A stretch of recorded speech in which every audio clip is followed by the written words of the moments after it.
Okay, we're on Daf Tasavav Amid Aleph. We're a few lines into the page. Ella Amar of Ashi. Just to review, the Gemara said in the Mishnah. The Mishnah said that if a person shechs on Shabbos, even though you're Mischayev ben Nafshay, even though you're Mechal Shabbos, the shechita is still good. But then Rav said, b'shem one of the Tanoim, which we identified as Rav Yehuda, that although the shechita is good, you can't eat the meat on Shabbos. Why? So yesterday's daf, we assumed it had to do with muksa issues, and we were trying to find where is this Rav Yehuda that felt that it's a muksa issue. Now the Gemara has a different mahalach. Ella Amar Rav Ashi, Rav Yehuda de bevashalhi. It's really the shita of Yehuda when it comes to bishul. Now this is a broader shaila. This is what's called Maisa Shabbos. Maisa Shabbos means that if someone is mechal Shabbos, either b'shoigig or b'mezid, it's very possible, depending on which shita you hold and depending on what you did, that there's a knas. There's a penalty that you're not allowed to benefit from that act on Shabbos itself. You have to wait till Motzei Shabbos. So the reason why you cannot eat the meat on Shabbos if you shecht on Shabbos is not because of muksa, it's because of Maisa Shabbos. Now when it comes to Maisa Shabbos, there are three shitas. And we're saying that it's the shita of Rav Yehuda. Our Mishnah is the shita of Rav Yehuda. D'tanan, hamevashal b'Shabbos. If you cook on Shabbos, so here's the halacha. Rav Meir says, b'shoigig yoichal. If you do it accidentally, you could eat it even on Shabbos itself. B'mezid lo yoichal. Mezid, you have to wait till Motzei Shabbos. That's a shita of Rav Meir. Now our Mishnah is not Rav Meir. We're saying it's Rav Yehuda. Now you could have argued that our Mishnah that says you can't eat the meat on Shabbos is Rav Meir and it's a case of b'mezid. We're saying no. It's Rav Yehuda. What does Rav Yehuda say? B'shoigeg yoichal b'Motzei Shabbos. If it's b'shoigeg, you have to wait till Motzei Shabbos. B'mezid lo yoichal alamis. And if it's mezid, you're never allowed to eat it.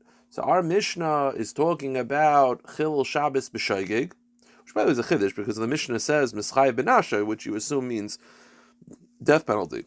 We're saying no. It's Chil Shabbos b'shoigeg, and the reason why you're not allowed to eat the meat on Shabbos is because we paskin like Rabbi Yehuda. We follow Rabbi Yehuda's shita that if you are Mechal Shabbos b'shoigeg, you have to wait till Motzei Shabbos. Then you have the last shita is Rav Yochanan Sandler. He's the most strict. He says b'shoigeg yoichal Motzei Shabbos. If it's shoigeg, it's Motzei Shabbos. You have to wait. And la'acherim v'loy. And even Motzei Shabbos, you who did the Chilul Shabbos are never allowed to eat it. Meaning, if you cook on Shabbos, according to Yochanan Sandler, you have to wait till Motzei Shabbos. And even Motzei Shabbos, only others can eat it, not you. And b'mezid lo yechal lamis lo v'la'acherim. B'mezid, no one can eat it. That's the shita of Yochanan Sandler. So out of all these three shitas, we're saying our Mishnah follows Rav Yehuda, and it's a case of Chilul Shabbos b'shoigeg. And you're not allowed to, if you shecht it b'shoigeg, and you're not allowed to eat the meat until Motzei Shabbos because of Maisa Shabbos. Now the Gemara says, well, so you're making an assumption, and that is out of these three shitas, it's following Rav Yehuda and it's a case of shoigeg. Why not say it's Mezid and it follows Rav Meir? It's the same thing. Mezid of Rav Meir and shoigeg of Rav Yehuda are the exact same thing. So say it's a case where you shechted it b'mezid, and you have to wait till Motzei Shabbos because it's following Rav Meir. V'nukba Mezid Rav Meir. I'll prove it to you. It cannot be Rav Meir. Why? Because because the Mishnah says you shecht on Shabbos or you shecht on Yom Kippur. Now, when it comes to Yom Kippur, does it matter whether you did it b'shoigeg or b'mezid? No. Either way, you're not allowed to eat on Yom Kippur. What's the halacha by Yom Kippur? It says if you shecht on Yom Kippur, you cannot eat until Motzei Yom Kippur. Now, that has nothing to do with Maisa Shabbos or Maisa Yom Kippur. That's stam. It's Yom Kippur. So by Yom Kippur, it doesn't make a difference whether it's shoigeg or mezid. In both situations, it's even shoigeg, you can't eat it.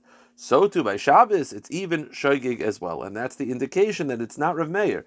Because if it's Rav Meir, it has to be mezid. We assume that it's even shoigeg. Why?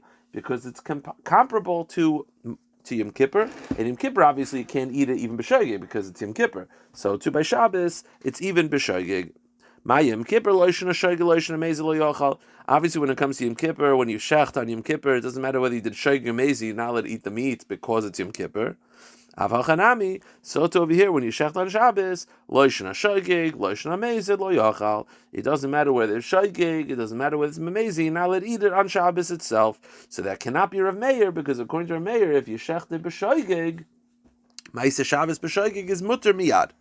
So therefore, it must be Rav Yehuda, and it's talking about shoigeg. Now, here's the question: the Mishnah says if you're shecht on Shabbos, which we're now saying is shoigeg, Af al pisha mischayev benafshay. Mischayev benafshay indicates that it's deraisa, that it's a death penalty. If you're telling me it's shoygig, it's not mischayev benafshay. So says the Gemara, umi matzis mukmila b'shoygig v'Rav Yehuda. Could the Mishnah be talking about shoygig and Rav Yehuda? Af al pisha mischayev benafshay katani. But doesn't the Mishnah say that the case, whatever the case is, it's mischayev benafshay, which is the death penalty? So it can't be shoygig. So the Gemara says, hachi kamar. What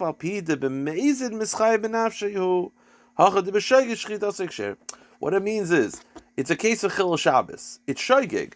So what does it mean, Mischai ben Nafshay? It means that even though if it were b'mezid, it would be Mischai ben Nafshay, meaning, i.e., it's Chil Shabbos. It happens to be shoygig. But had it been mezid, it would be Mischai ben Nafshay. Still, you're not allowed to eat it until Motzei Shabbos. Okay. So it's not Rav Meir, because according to Rav Meir, shoygig is moter, and we want it to even be shoygig. Therefore, we chose Rav Yehuda. The question is, why not be Rav Yechanan HaSandler and say that you're not allowed to eat it on Shabbos? It's a case of shoygig. And Rav Yechanan HaSandler's shita is that when you're mechal Shabbos b'shoygig, it's aser until Motzei Shabbos, and even Motzei Shabbos, the person who's mechal Shabbos is never allowed to eat it. It's muter la'acherim of Motzei Shabbos. So why not say the case of our Mishnah is following Rav Yechanan HaSandler? So what's the issue with the following of Yechanan HaSandler? So the Gemara, I'll say that, so we'll see it inside. The Gemara says the issue of Yechanan HaSandler is our Mishnah says you're not allowed to eat the meat until Motzei Shabbos, but it indicates that on Motzei Shabbos everybody can eat the meat.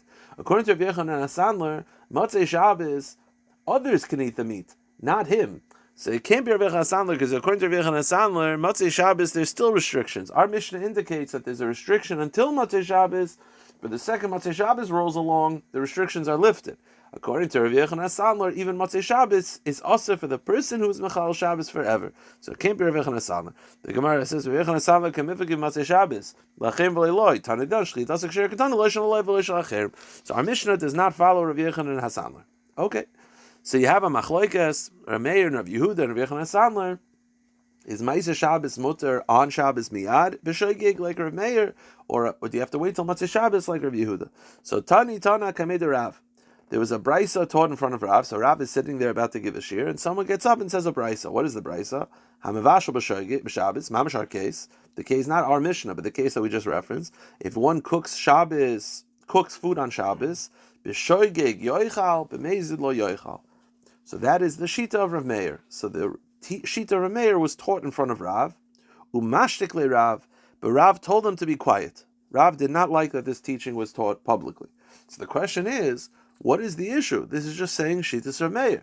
And if you want to say that he doesn't follow Rav Meir, he follows Rav Yehuda, that's fair. But to have to silence someone who says Shita Rav Meir is very strange. Even if you don't follow Rav Meir, but you don't have to silence someone who says Rav Meir Shita. My time of Mashigle. Why did Rav silence the one who said over this brisa? Now, Ilema, Misham Desvir like Rav Yehuda. If it's because he personally Rav Paskins like Rav Yehuda, V'tani Tana Kamei Rav Meir, and this Shita is a Shita Rav Meir, Misham Desvir like Rav Yehuda, Man de Tana Rav Meir Mashigle. Just because someone does not hold like Rav Meir, he can't tolerate hearing Rav Meir's Shita being taught publicly. That doesn't make any sense. So this is not even taught publicly. It's just saying in front of Rav.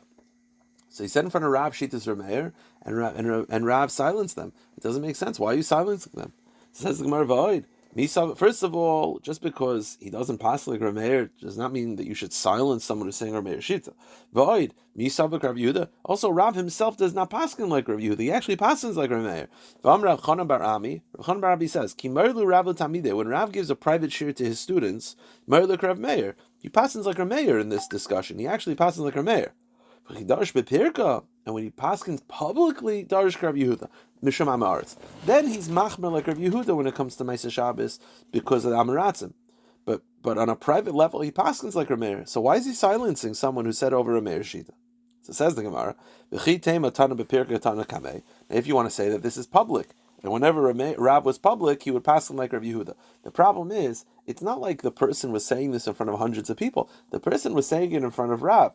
And even if there were a lot of people there, people didn't listen to everything that was said in front of Rav. The way it would work is that Rav would say it over to the Gabbai, and the Gabbai would announce it. Everything else was private. So someone says in front of Rav, Ashita Rav Meir. What was the order? How did it go? Rav would say it over to the Gabbai, and the Gabbai would announce it publicly. Just because someone is talking to Rav doesn't mean everybody's listening. So this person stands in front of Rav privately, says over this brisa of the Shita Rav Meir, and Rav is silencing him. It doesn't make sense. Why are you silencing them? Just because you don't pass Rav Meir doesn't mean you have to silence. And he himself did pass him like Rav Meir. So it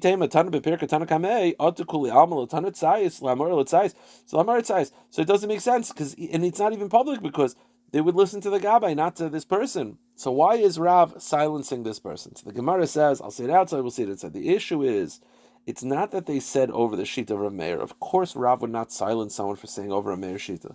The problem was, this is what he actually said. Now Rav Meir said, if you cook on Shabbos, by accident you can eat it on Shabbos. That's what Rav Meir said. This person took Rav Meir's Shita and changed it slightly. He said if you shecht on Shabbos, you could eat it, according to Rav Meir. Because he assumed Rav Meir's Shita is that Maisa Shabbos, if done accidentally, is allowed to be benefited from.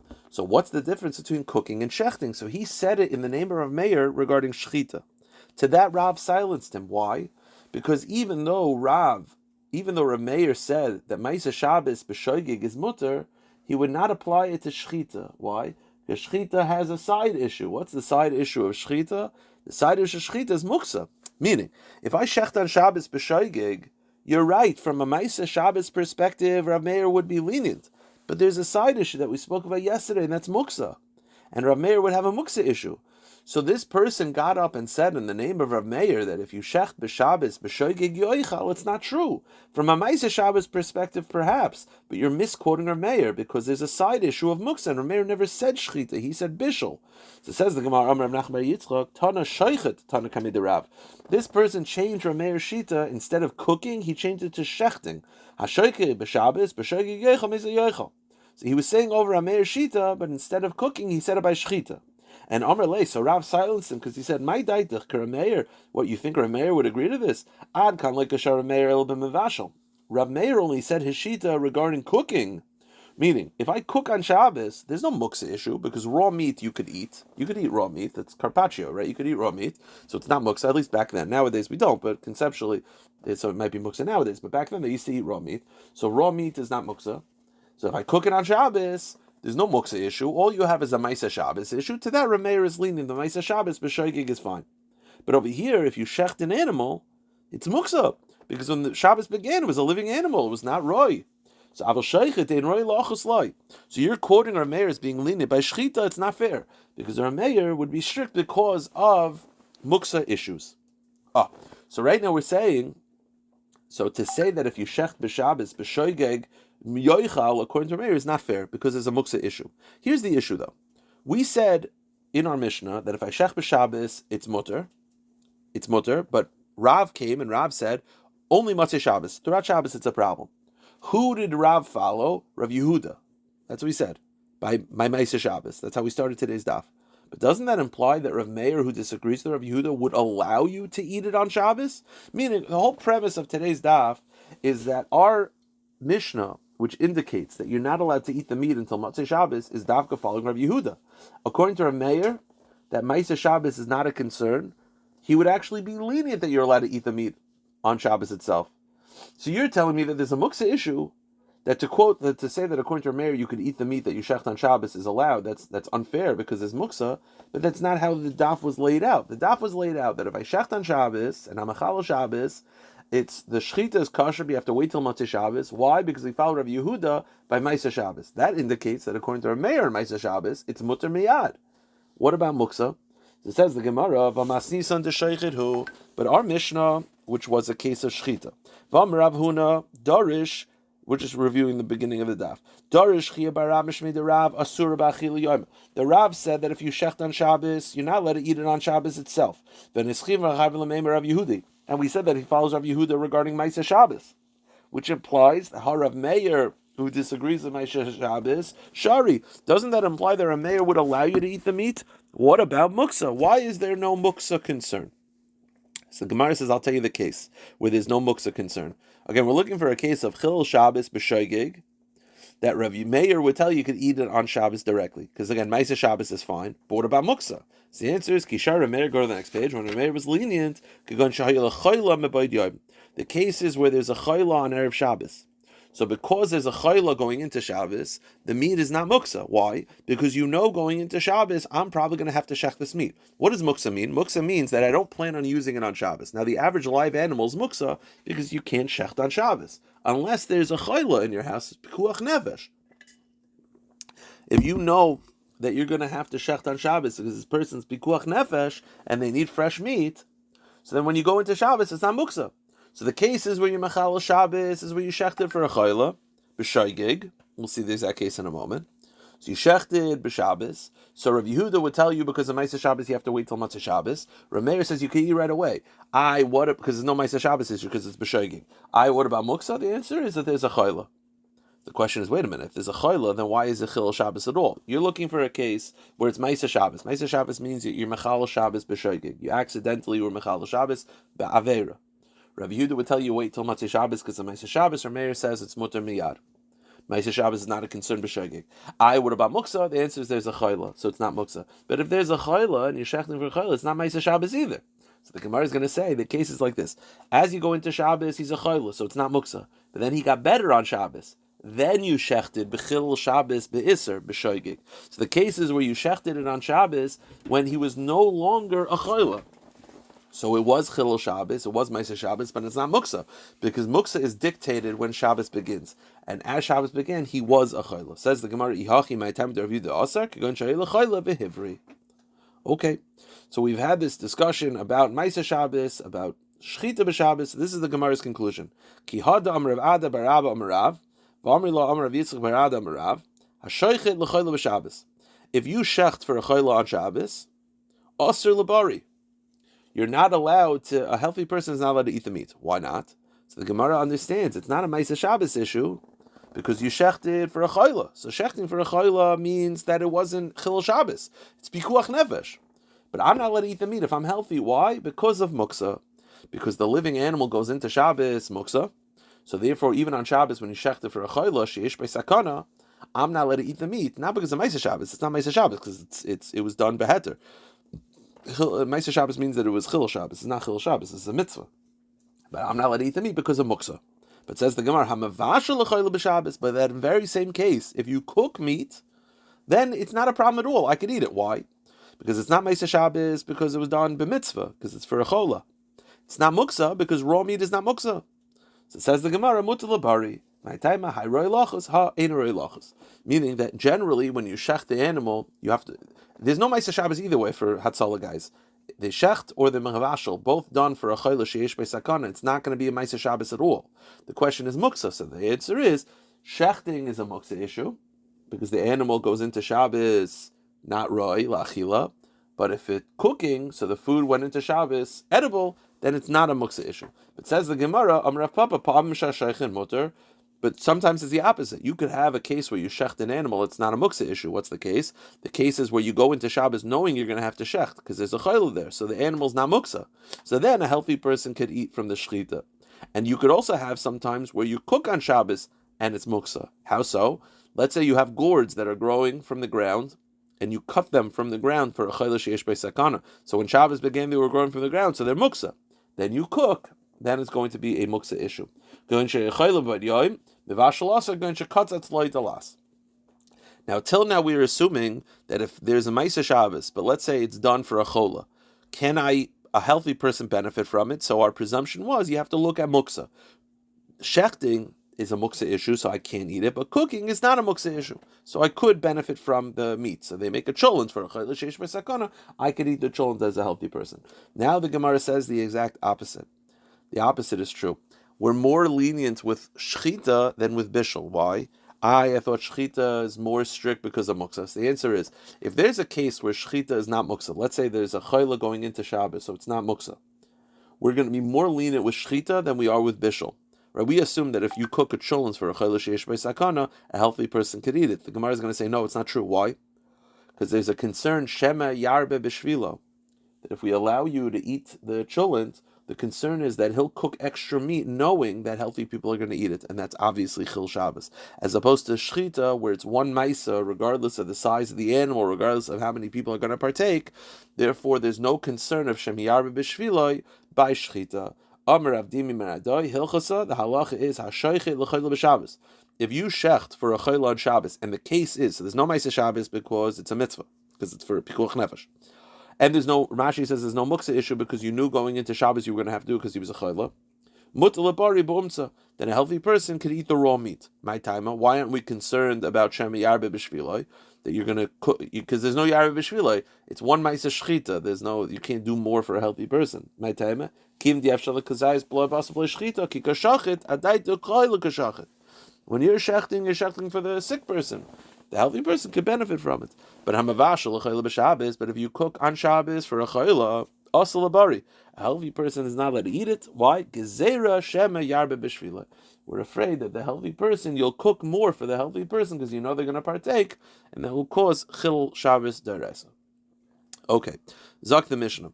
The Mishnah now is going to tell us the basic premise of this Mishnah until the end of the daf, is that when you shecht an animal, you have to make sure to use a non-serrated knife. A serrated knife which had grooves, which has teeth, is not allowed to be used for shechita. It has to be smooth. Chaluk can't be serrated, because serrated doesn't cut, it tears. Zak the Mishnah, hashayche b'magal yad. If you use a sickle, now apparently a hand sickle has two sides of the blade. One is smooth, and one is serrated. So you use the smooth side, or bitzar, or use a sharp stone, or bekana, or a sharp reed. Shchita so kshera. In all of these cases, it's kosher. Then the Mishnah says a cryptic line, which the Gemara will clarify. Hakol sheichtin, all are slaughtered. U'lo'olim sheichtin, we always slaughter. U'bekol sheichtin, and we use anything to slaughter. Okay, this line the Gemara will clarify. So what cannot be used though? Chutz mimagel katsir, except for a regular harvesting sickle, which is a serrated, only has serrated. Umamagera, and a saw, which is obviously serrated. Veshinayim, and an animal's tooth. Vatzipayon, or a nail. In all of these cases, because they strangle. In other words, they tear, they don't cut. They don't shecht, they tear. Okay, now the Mishnah, what we're going to deal with until the end of the daf, is the first case. The Mishnah said, Hashaychid b'magal yad b'tzor u'bekana shchitas ekshera. Now the Gemara goes with the mahalach. That means that if you shecht with the hand sickle, which has two blades, smooth and serrated, or a sharp knife, or a sharp stone, or a sharp reed, shchitas ekshera. Shchitas ekshera implies that it's b'diavad. The question is, why are these b'diavad? Hashochid implies b'diavad. So why? So I understand the first case where you have the hand sickle. The reason why it's b'diavad is because it has two blades, two sides of the blade. One is serrated and one is smooth. So it's only b'diavad because we're afraid lest you come to use a serrated knife side. But why is it that if you use a sharpened stone or a sharpened reed, why is it b'diavad? Why is it hashochid b'diavad? So it says the Gemara, Shochid diavad in l'chachilolo bishloima magayad. I understand why using a hand sickle is b'diavad. Why? Because it has two cutting edges, one smooth and one serrated. And we're afraid that you use the serrated side, so it's only b'diavad. But why is it that using a sharp knife, a sharp stone, or a sharp reed is only b'diavad? Urmini, I have a contradiction. B'chol sheichtin, the Brisa says you may shecht with any sharp instrument. You're allowed to use a sharp piece of stone, a glass, or a reed. So why is it that our Mishnah implies b'diavad? What is the issue with using a sharp stone or a sharp reed? So the Gemara says, lo kasha, there's no contradiction. Kan b'talush, kan b'mechuber. The answer is like this. When it's detached, meaning a stone is detached from the ground, like a stone that you pick up, or a reed that is cut from the ground, then it's l'chachila. The case where it's b'diavad is where they're attached to the ground. So you have a stone sticking out of the stone wall, not a wall that you made, but like a stone sticking out of a God-made wall, and you move the animal against it, or a reed that's still attached to the ground, that's only b'diavad. As we'll see in a moment, there were opinions that held that if things are attached to the ground based on psukim, it's not good. So we're saying that it's b'diavad is where it's attached to the ground. The Gemara says, now where do I find this that it's only b'diavad? De'omer Rav Kahana, hashaychib mechubel lekarka. If you shech with something attached to the ground, Rabbi Poisel. Rabbi says it's posel legamri. Rav Chia machshir, and Rav Chia says it's kosher b'diavad. Akan machshir, Rav Chia b'diavad achilulai. So the case of why it's b'diavad is where it's attached to the ground. When it's attached to the ground, Rabbi says it's posel legamri, and Rav Chia says it's kosher b'diavad. Good, perfect. Here's the issue. The issue is going to be is that right now we're saying that if you do it attached to the ground, our Mishnah implies b'diavad, And that's the sheet of Rav Chia. According to Rabbi, it's Pasal Gamri. According to Rav Chia, it's B'diavad. The problem is, there's a brisa which indicates that when it's attached to the ground, something attached to the ground is even l'chachila. So right now, the only choices are Pasal Gamri according to Rabbi, Kosher B'diavad according to Rav Chia. There is no option of l'chachila. Says the Gemara, B'mayu kimta Rav Chia B'diavad. You're telling me that when Rav Chia says it's kosher, it means B'diavad. So right now, the only choice is if it's attached to the ground is you have Rabbi Pasal Gamri, Rav Chia B'diavad, and that's our Mishnah. Elo hadatanya, but there's a brisa. The brisa says, "Bakol sheichtin, you may slaughter with any instrument, bein betalush, bein b'chuber, whether it's attached or detached to the ground, bein shesakin l'mayla b'tzavar b'heim lamata, bein shesakin lamata b'tzavar l'mayla, and whether the knife is below the animal's neck or above the animal's neck, and the neck is turned upside down. It doesn't matter whether the animal's upside down and you shecht with the knife straight up, or the knife is under the neck, as is the common application. What do you see though? This brisa says that mechuber, attached to the ground, is bakol sheichtin, even lechachila. But now, who is the author of this money? Lo Rabbi, v'lo Rav Chia. Who is the author of this brisa? Because you have Rabbi who says pasal agamri. You have Rav Chia who says only b'diavad. But this brisa says lechachila. I Rav Chia diavad lechachiloi. I Rabbi diavad namiloi. So, the Gemara says, the truth is, really, Rav Chia actually holds lechachila. So the truth is, there are only two shitas. You have Rabbi and Rav Chia. Rabbi says pasal agamri. Rav Chia actually says lechachila. There is no b'diavad shita. Says the Gemara, la'olam Rav Chia fi lechachila. Really, Rav Chia holds that it's kosher lechachila. By the kamifika b'diavad la'adiacha koicha de Rabbi. And the reason why I use the terminology b'diavad is to show how strict Rabbi is. So right now you have Rabbi saying pasal agamri and Rav Chia lechachila. Here's the issue. Then who's the author of our Mishnah? Our Mishnah says hashochi, which is b'diavad. It's kosher b'diavad. Right now you're telling me you have Rabbi pasal agamri, Rav Chia lechachila. Then who's the author of our Mishnah? That's only b'diavad. Says the Gemara, "L'masis tani hashochi diavad lechachila lo mani lo Rabbi v'lo Rav Chia. I Rav Chia fi lechachila, Rabbi af diavad nami lo." So the Gemara says, "La'olam Rav Chia v'afi lechachila, u'masis tani hashochi Rabbi." The Gemara answers like this: Rav Chia really holds lechachila.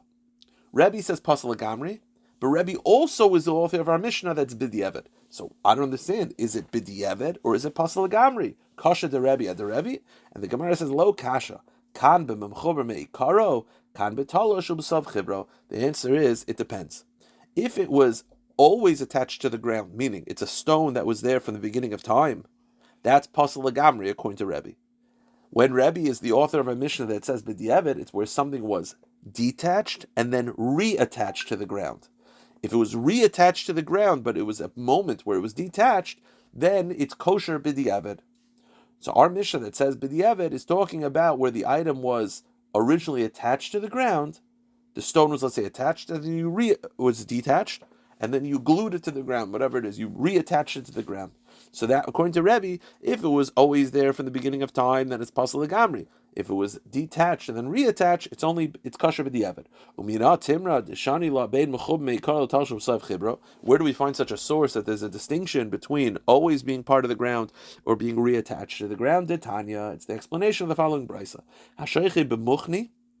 If you put a knife on a wheel and then you turn the wheel and then shechs the animal, shchitaso kshera, that's a valid form of shchita, as we'll talk about tomorrow.